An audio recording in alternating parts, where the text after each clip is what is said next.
Discuss करने वाले हैं 10 best MCQs from the chapter acid basis and salt.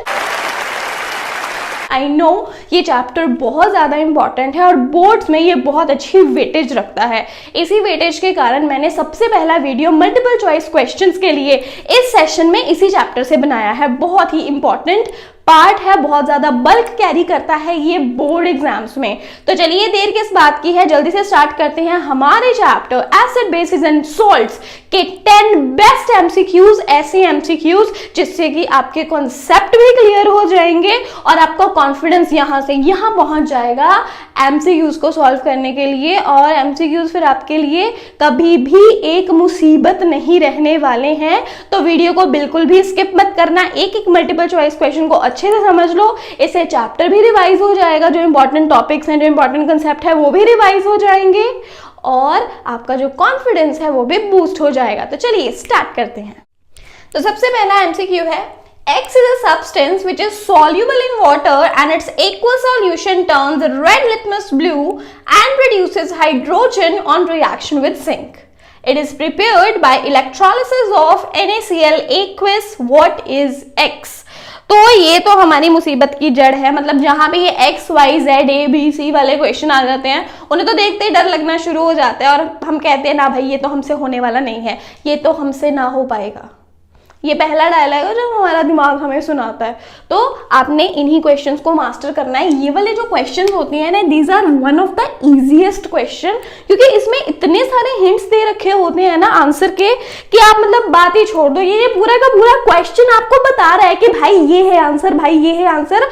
उसको अब देखने के लिए, समझने के लिए आंखें तो आप ही को इस्तेमाल करनी है। वो कहते हैं ना समझदार को इशारा काफी है, आपको वो समझदार बनाना है हमें। तो देखिए क्या बोला, X is a substance, X वो सब्सटेंस है which is soluble in water, ये वाटर soluble है। अब यहाँ पे ट्रिक क्या है इसे सॉल्व करने की, आपने जो कीवर्ड्स आ रहे हैं ना उनको हाईलाइट करना है।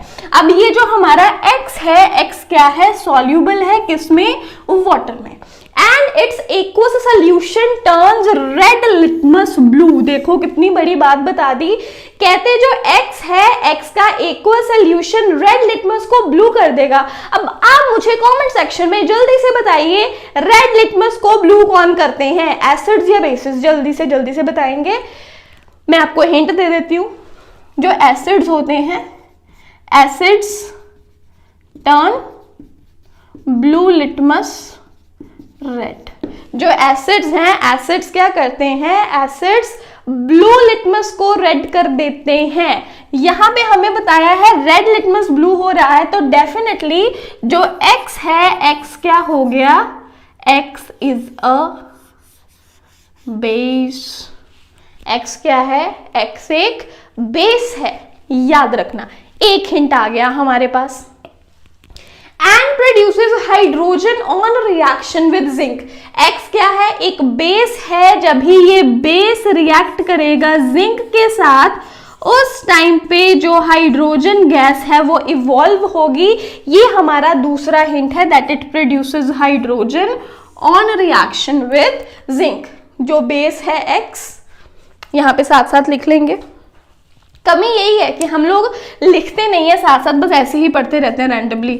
X which is a base upon reacting with zinc it is going to produce hydrogen gas। अब देखो साथ में एक और चीज बता रखी है, it is prepared by the electrolysis. Electrolysis की प्रोसेस के साथ बनता है। इलेक्ट्रोलिसिस का प्रोसेस किसका, NaCl aqueous। NaCl aqueous बोला जाता है ब्राइन को। जो sodium hydrochloride NaCl sodium chloride का जो एक्वस सोल्यूशन होता है, एक्वस क्या होता है, solution prepared in water. Aqueous का मतलब क्या है, solution prepared in water. NaCl का जब H2O में सोल्यूशन बना, इसकी इलेक्ट्रोलिसिस करेंगे तभी हमारे पास हमारा X जो है वो बनेगा। X इज इट, यहाँ पे किसको रिप्रेजेंट कर रहा है, X को। It is prepared by the electrolysis of aqueous sodium chloride. Aqueous sodium chloride क्या रहता है, ब्राइन। एक्वस सोडियम क्लोराइड क्या रहता है, ब्राइन। अब ध्यान से याद करो, ध्यान से समझने की कोशिश करो, ये रिएक्शन आपके एनसीईआरटी में गिवन है। This is your chlor alkali process, this is your chlor alkali process. अगर आपको ये क्लोर एल्कली प्रोसेस अच्छे से नहीं आता है, बहुत ज्यादा डिटेल में मैंने समझा रखा है क्लोर एल्कली प्रोसेस को, और इस वीडियो का लिंक जो है आपको डिस्क्रिप्शन बॉक्स में मिल जाएगा कि क्लोर एल्कली प्रोसेस क्या है। आप उसको अगर डिटेल में समझना चाहते हैं, अगर नहीं मैं तो बोलूंगी डिटेल में समझो, ठीक है, 10-15 मिनट में आपको समझ में आ जाएगा कि क्लोर एल्कली प्रोसेस क्या है, और कभी भी यहाँ से मात नहीं खाओगे। और क्लोर एल्कली प्रोसेस से सीबीएसई में एक क्वेश्चन पक्का ही आना है, आता रहा है और आएगा भी, तो इसको छोड़ने की गलती मत करना, फिर वरना तुम ही पछताओगे। हमने बोर्ड एग्जाम्स में बैठ कर के मैम ने बोला था कि ये क्लोर एल्कली प्रोसेस समझ लो, लेकिन हमने नहीं समझा, तो गलती तुम्हारी होगी, मेरी नहीं, क्योंकि मैंने ये समझा दिया है, अब समझना तुम्हारी जिम्मेवारी है। देखो होता क्या है इस प्रोसेस में, जब ब्राइन लेते हैं, ब्राइन क्या है हमारा, NaCl प्लस H2O, मतलब वाटर में जब NaCl को डिसॉल्व कर दिया, ये क्या बन गया, brine. It is cold and concentrated solution होता है सोडियम क्लोराइड का, लेकिन अभी आप लोग अपने 10th लेवल तक इतना ही समझो, NaCl में पानी डाला, ये क्या बन गया, ब्राइन। इसकी करेंगे इलेक्ट्रोलिसिस, इसमें से बिजली पास करवाएंगे, क्या बनेगा, जो प्रोसेस यहाँ पे जो बनता है क्लोर एल्कली प्रोसेस में, यहाँ पे मेन प्रोडक्ट्स क्या है, main product is sodium hydroxide NaOH along with Cl2 along with hydrogen. Sodium hydroxide, chlorine और हाइड्रोजन, ये 3 चीजें बनती हैं during the electrolysis of aqueous solution of sodium chloride. Sodium chloride के एक्वस सॉल्यूशन की जब इलेक्ट्रोलिसिस होगी, क्या बनेगा, sodium hydroxide, chlorine and hydrogen. अब ध्यान से देखो, जो यहाँ पे NaOH बना, ये बेस है, राइट। हमें जो पहला हिंट गिवन था X बेस है, it is true for NaOH, ठीक है। अब आप देखो NaOH जो है हमारा, जब भी हम लोग NaOH का रिएक्शन जिंक के साथ करवाएंगे, क्या बनेगा, sodium zincate Na2ZnO2 along with hydrogen gas. दूसरा हिंट भी सही हो गया कि जब भी ये बेस, जो भी ये X है, जब ये जिंक के साथ रिएक्ट करेगा, हाइड्रोजन गैस इवॉल्व होगी, हाइड्रोजन गैस इवॉल्व हो रही है, since it is a base, मतलब ये रेड लिटमस ब्लू टर्न कर रहा है, और ये प्रोडक्ट है किसका, the electrolysis, the electrolytic product of NaCl aqueous. तो मतलब यहाँ पे हमारा X क्या हो गया, NaOH। अब आप ध्यान से देखो कि क्या ये NaOH ऑप्शन है गिवन हम लोगों को, यहाँ पे HNO3, NaClO3, NaOH, ये रहा NaOH and this is our answer. देखो हमने ऑप्शन भी नहीं देखी है, बिना ऑप्शन देखे भी हम लोगों ने इस क्वेश्चन का आंसर कर दिया, क्योंकि ये जो क्वेश्चन है ये इटसेल्फ हमें बता रहा है कि भाई ये है आंसर, ये है आंसर, तो उसने हमें आंसर बता दिया, हमें इतनी सारी ऑप्शन पढ़ने की जरूरत नहीं पड़ी। अगर मान लो फिर भी नहीं समझ में आता, फिर वो चलता है ना KBC कौन बनेगा करोड़पति, जिसमें वो 50-50 के ऑप्शन लगाते होते हैं, तो तुम लोग ऐसा भी कुछ कर सकते हो। जैसे इन्होंने हमें बता दिया X एक बेस है, हमारी पहली ऑप्शन क्या है, HNO3 which is an acid, तो पहला ऑप्शन तो खत्म, ए तो आंसर हो ही नहीं सकता। अब इसके बाद इन्होंने बता दिया कि ये NaCl एक्वस का इलेक्ट्रोलिटिक प्रोडक्ट है, जो ना कि NaClO3 है, ना ही NH4OH है, जो कि सिर्फ और सिर्फ क्या है, NaOH। So the answer is C। Answer क्या है इसका, option C, NaOH। So this is how your multiple choice questions are solved. Next is the discomfort caused by indigestion due to overeating can be cured by taking vinegar, lemon juice, baking soda and caustic soda. अब देखो question समझने की कोशिश करो। Question क्या है, यहाँ पे बात हो रही है इंडाइजेशन की। Here we are talking about indigestion.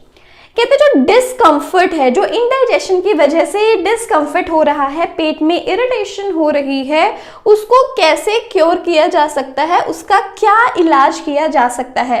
तो हमेशा याद रखिएगा दैट जो हमारा स्टमक है,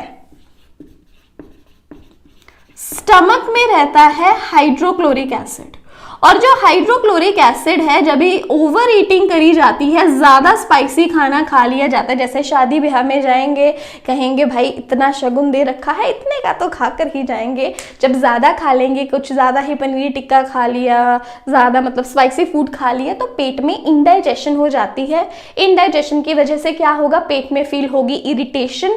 क्यों हुआ? क्योंकि जो हमारे स्टमक में जो हाइड्रोक्लोरिक एसिड प्रेजेंट है उसका कॉन्सेंट्रेशन इंक्रीज हो गया। ठीक है, पेट है जो, उसमें ज्यादा एसिड की अमाउंट बढ़ गई है। उसी एसिड रिफ्लक्स की वजह से हमें डिस्कम्फर्ट फील होता है, पेट में जो है एक इरिटेशन और हल्की हल्की पेन होती है। पेट में बढ़ा क्या? एसिड। पेट में क्या बढ़ गया? पेट में बढ़ गया है एसिड। अब कहते हैं हमें इसका इलाज करना है। इलाज कैसे होगा? जब इस बढ़े हुए एसिड को कम किया जाएगा। बढ़े हुए एसिड को कम कौन कर सकता है? बेस। मतलब यहां पे होना चाहिए न्यूट्रलाइजेशन रिएक्शन। क्या होना चाहिए यहां पे? Neutralisation reaction. एक्सेस एसिड को न्यूट्रलाइज करवाना है। किससे करवाएंगे? बेस के साथ। जो भी बेस है वो इसका जो है जो क्योर है बन सकता है। पहला ऑप्शन क्या दे रखा है? Vinegar. Vinegar is 5 to 8% solution of 5 to 8% I would say aqueous solution of acetic acid. Acetic acid का 5 से 8% एक्वस सॉल्यूशन जो है वो रहता है हमारा vinegar. Then lemon juice. Lemon juice तो हमें पता ही है, नींबू का रस, और इसका जो पीएच रेंज है, पीएच वैल्यू तो इसका 2 से 3 के बीच ही रहता है। लेमन जूस भी क्या है? एसिड। एसिड को यहाँ पे न्यूट्रलाइज किसने करवाना है? बेस ने। लेकिन जो पहली ऑप्शन है वो भी एसिड है, ये इसका आंसर नहीं हो सकती। जो दूसरी ऑप्शन है वो भी एसिड है, ये भी इसका क्योर नहीं हो सकती। अब इसके बाद हमारा आ गया बेकिंग सोडा। बेकिंग सोडा का जो पीएच है, पीएच जो है इसका 9 तक रेंज करता है। एंड बेसिक जो हमारा जो बेकिंग सोडा है, this is a mild base. ये एक बहुत ही माइल्ड बेस है। जबकि जो कॉस्टिक सोडा है, caustic soda is sodium hydroxide NaOH, और इसका जो पीएच है ये 13 से 14 की वैल्यू रखता है, which is highly basic. Highly basic चीज तो हमें चाहिए ही नहीं, वो तो हमें मतलब कि हमारे स्टमक को एकदम ही खराब कर सकती है। हमें चाहिए माइल्ड बेस। अब आप ही समझदार है, मैंने आपको बोला ना यहाँ पे आपको इशारे दिए जाते हैं और समझदार का इशारा काफी है। अब समझदार हो, मुझे बताओ इसका आंसर क्या होना चाहिए जल्दी से कमेंट बॉक्स में। A, B, C या D? ए और बी तो हम लोग पहले ही गायब कर चुके हैं क्योंकि दोनों ही एसिड्स हैं। कॉस्टिक सोडा हम इसलिए नहीं ले सकते हैं, ये इसलिए नहीं लेंगे क्योंकि ये हाईली बेसिक है। हाईली बेसिक चीज़ें हमें नहीं लेनी है। इवन ये तो इतना खतरनाक है, अगर एक कॉन्सेंट्रेटेड सोल्यूशन सोडियम हाइड्रोक्साइड का अगर हाथ पे लग जाए तो ये हाथ में जो स्किन है, स्किन को खराब कर सकता है, रैशेज आ सकते हैं, ब्लिस्टर्स आ सकते हैं। तो इसका तो कंजम्पशन करना ही नहीं है, इसका तो यूज भी हम लोग ग्लव्स के साथ करते हैं।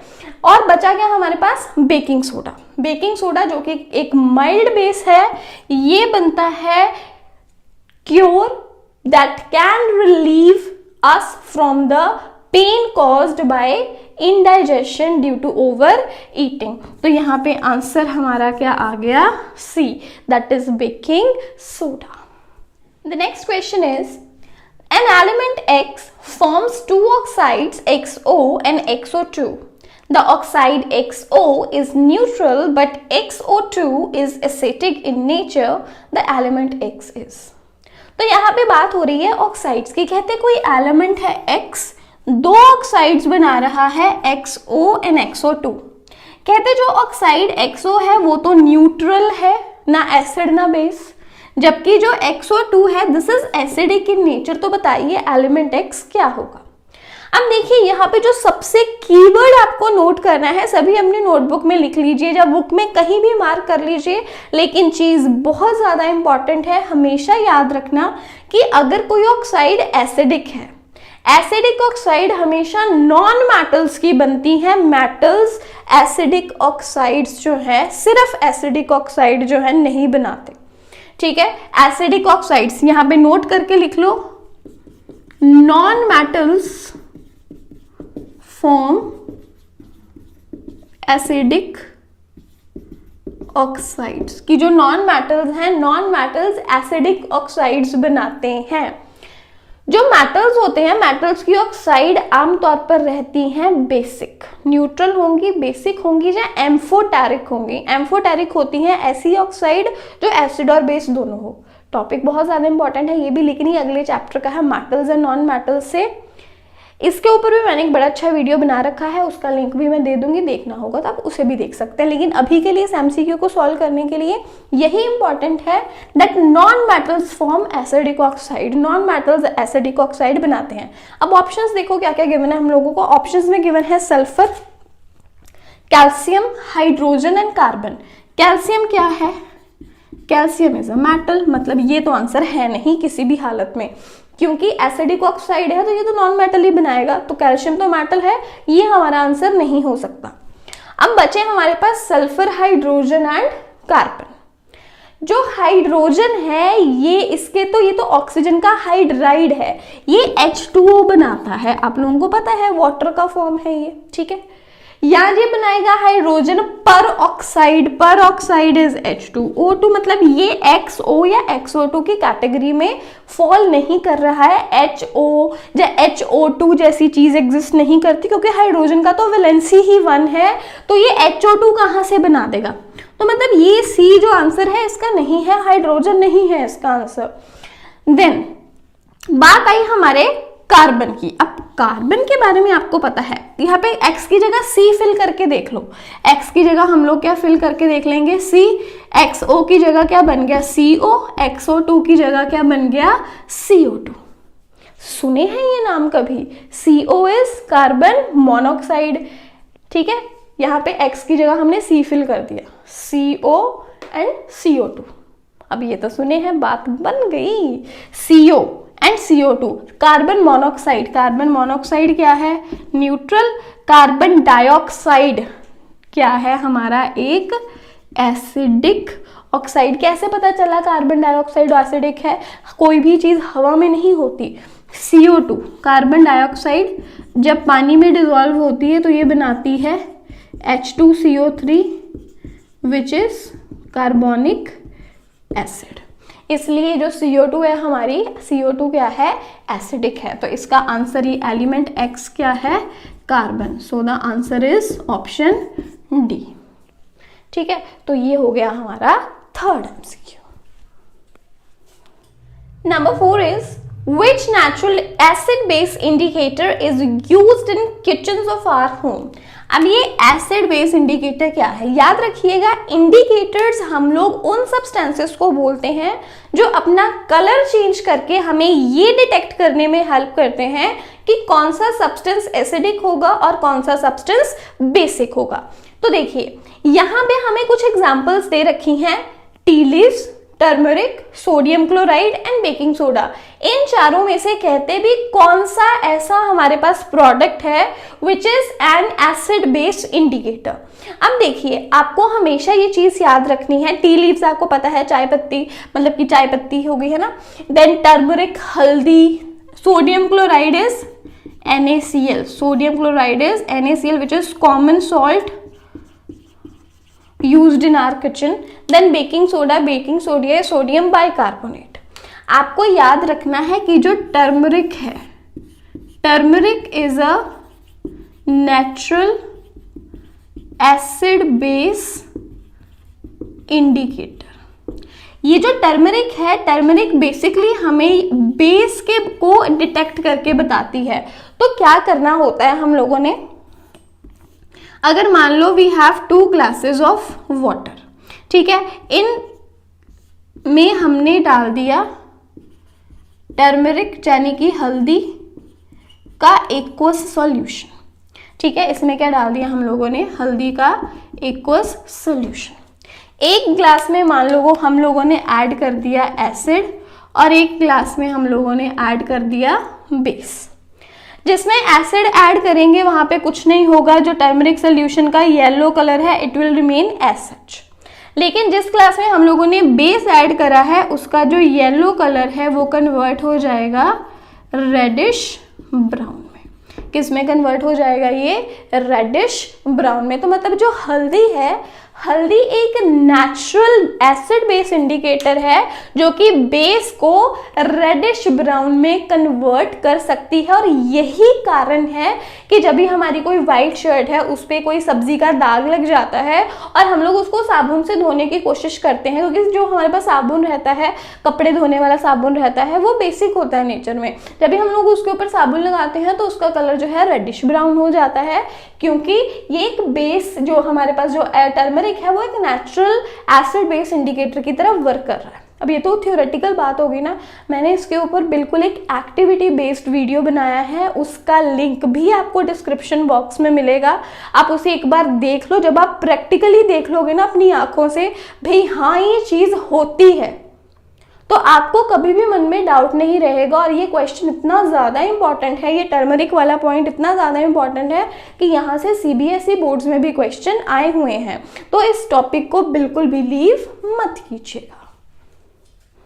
The next is the pain due to honey bee sting can be relieved by using.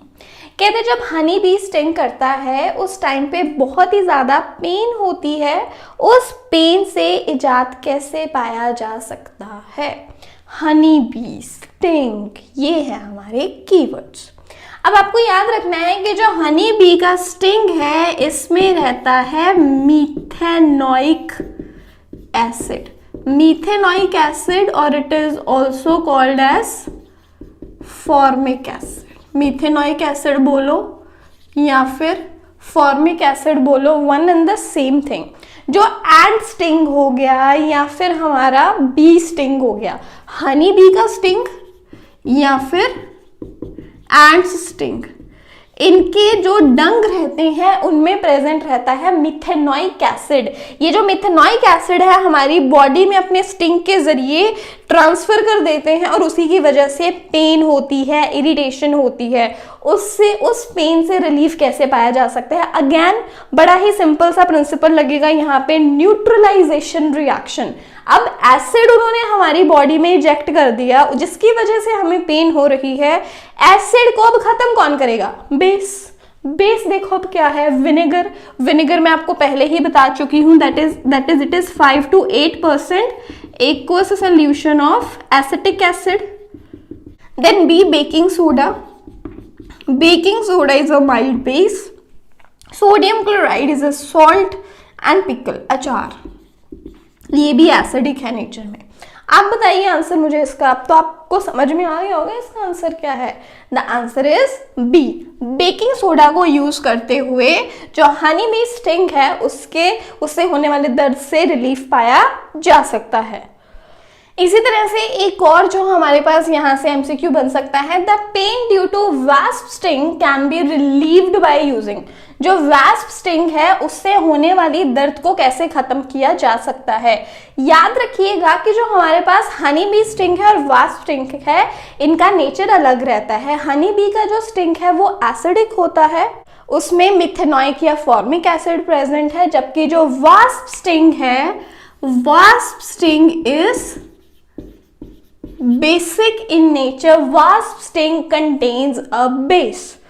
चीज वही रहेगी, अब बेस उसने हमारी बॉडी में रिलीज कर दिया है तो उस बेस को खत्म करने के लिए न्यूट्रलाइजेशन रिएक्शन का ही हमें इस्तेमाल करना है। बेस को खत्म करने के लिए हम लोग यूज करेंगे एसिड। अब यहाँ पे हमारे पास ऑप्शंस क्या हैं? Vinegar, baking soda, sodium chloride and milk of magnesia. Vinegar आपको पता है, it is 5 to 8% solution of acetic acid. Baking soda mild base है, सोडियम क्लोराइड एक सॉल्ट है। मिल्क ऑफ मैग्नीशिया जो है this is MgOH whole twice, इसका pH 10 के अराउंड रहता है and this is also a base.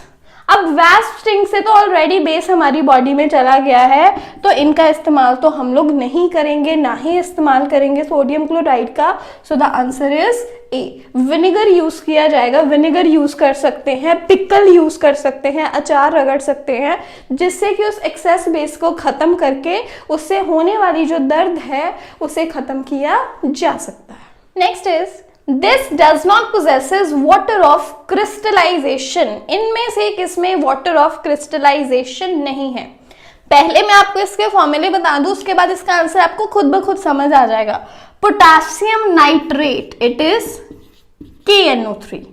Gypsum is CaSO4.2H2। Copper sulphate CuSO4.5H2। D cobalt chloride is COCl2.6H2। देखो मैंने आपको सभी के फॉर्मूले बता दिए, राइट। अब सभी के फॉर्मूले देखकर आप ये देखो कि क्या कौन सी एक चीज है जिसमें कुछ मिसिंग है। What is missing out there? अब ध्यान से देखो, यहाँ पे .2H2O है, यहाँ पे .6H2O है, यहाँ पे .5H2O है, यहाँ डॉट लगाकर कोई भी वाटर मॉलिक्यूल्स नहीं है। यही जो डॉट लगा के हम लोग वाटर मॉलिक्यूल्स लगाते हैं, इन्हें ही कहा जाता है वाटर ऑफ क्रिस्टलाइजेशन। इन्हें ही क्या कहते हैं? Water of crystallisation. Water of crystallisation loosely attach water molecules रहते हैं। अब किसके पास वाटर ऑफ क्रिस्टलाइजेशन नहीं है? पोटाशियम नाइट्रेट के पास। तो मतलब ये जो क्वेश्चन है ये आपका इस नॉलेज को चेक कर रहा है कि आपको फॉर्मूले आते हैं या नहीं। इसके अलावा मैं आपको इंपॉर्टेंट बात बता दूं, जो CuSO4.5H2O कॉपर सल्फेट है, इसका कॉमन नेम है ब्लू विट्रोल। अगर कहीं पे ब्लू विट्रोल लिखा हो तभी भी याद रखना है कि किसकी बात कर रहे हैं। इसी तरह से just for some extra knowledge, green vitriol भी रहता है। ग्रीन विट्रोल इज FeSO4.7H2O और हमारे पास व्हाइट विट्रोल भी रहता है।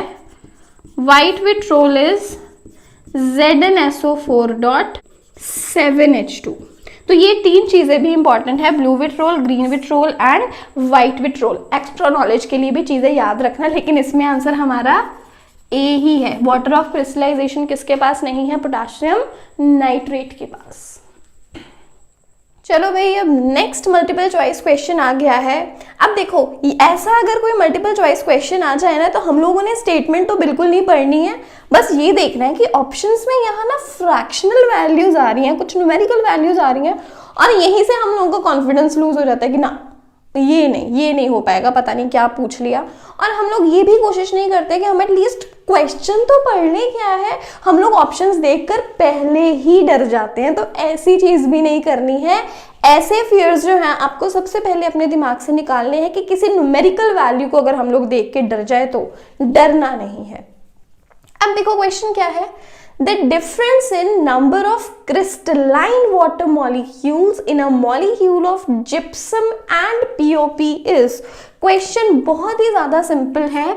कहते हैं जो जिप्सम है और पीओपी क्या है यहाँ पर? POP is plaster of Paris. Plaster of Paris and gypsum के जो क्रिस्टलाइन वाटर मॉलिक्यूल्स हैं उनके नंबर में क्या डिफरेंस है, अभी मैं आपको बता के हटी हूँ। वाटर ऑफ क्रिस्टलाइजेशन क्या है? The loosely attached water molecules. आप फॉर्मूला लिखिए, आंसर आपको खुद ब खुद समझ आ जाएगा। जिप्सम इज CaSO4.2H2O, अभी लास्ट MCQ में ही बताया है मैंने आपको। इसी तरह से प्लास्टर ऑफ पेरिस क्या है? CaSO4.5H2O। ठीक है, इसमें वाटर ऑफ क्रिस्टलाइजेशन कितने हैं? 2, और यहाँ पे वाटर ऑफ क्रिस्टलाइजेशन कितना है? हाफ। ठीक है, वहां पे हमारे पास कितने number of crystalline water molecules हैं? 2। यहाँ पे कितना है? आधे। दोनों में फर्क कितना है? What is the difference between the two? 2 - 1/2, this is 1.5। 1.5 का मतलब क्या हो गया? 3/2। तो इनमें डिफरेंस कितना आ गया? 3/2 का। तो चीज बहुत सिंपल होती है कई बार, लेकिन ये हमारे सिर्फ फियर ऑफ माइंड होता है कि जहां पे न्यूमेरिकल वैल्यूज आ गई, खास तौर पे जहां पर फ्रैक्शनल वैल्यू आ गई, हमें ऐसा फील हो जाना शुरू होता है कि नहीं, ये तो नहीं हो पाएगा। सो आपने बहुत ही ध्यान से स्टेटमेंट को रीड करना है एंड देन आपने इस चीज को आंसर करना है। ये हो गया, इसे नोट कर लिया। अभी हम लोग बढ़ेंगे हमारे अगले क्वेश्चन पे। Next question is the color of pH paper strip at the pH value of 1, 7 and 14 will be। तो तो यहाँ पे बात हो रही है पीएच पेपर की। याद रखिएगा पीएच पेपर हमारे पास ऐसा पेपर है जो कि हमें वेरियस जो एसिडिक मतलब कि कह लीजिए एसिडिक या बेसिक नेचर के बारे में हमें बताता है कि कोई भी सब्सटेंस जो है, अगर हम लोग यूनिवर्सल पीएच इंडिकेटर की बात करते हैं तो over a variety of range वो हमें बताता है कि कौन सा सब्सटेंस एसिडिक होगा, न्यूट्रल होगा या फिर बेसिक होगा। आपको ये चीज याद रखनी है कि जो हमारा पीएच है, पीएच स्केल की अगर हम लोग बात करते हैं, पीएच स्केल हमारा 0 से 14 तक का ऐसा स्केल है जो कि हमें एसिडिक और बेसिक वैल्यूज के बारे में बताता है। और यहाँ 0 से 14 तक है, सेंटर क्या आ गया इसका 7। जब भी pH 7 रहता है तो वो सब्सटेंस होगा न्यूट्रल। 7 से वैल्यूज जितनी भी छोटी हैं वो रहते हैं एसिड्स, 7 से वैल्यूज जो बड़ी हैं वो रहते हैं बेसिस। ठीक है, जैसे जैसे हम 7 से दूर जाते जाएंगे टुवर्ड्स 0 तो एसिडिक स्ट्रेंथ बढ़ेगा, एसिडिक स्ट्रेंथ जो है वो बढ़ेगा।